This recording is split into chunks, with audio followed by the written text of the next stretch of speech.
বাঙালি মুসলমানেরা দেখবেন রমজানের 2 দিন আগে ইফতারি কেনার জন্য গোয়ালা বাজার যায়।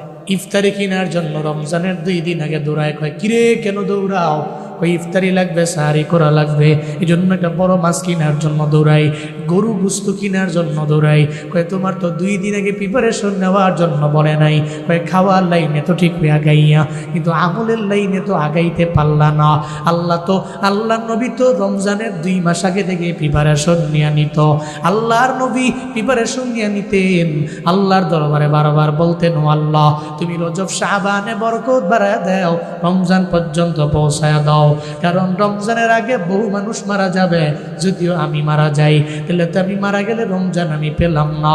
বহু মানুষ ওই রমজানের এত বড় দামি মাসটাও পাবে না।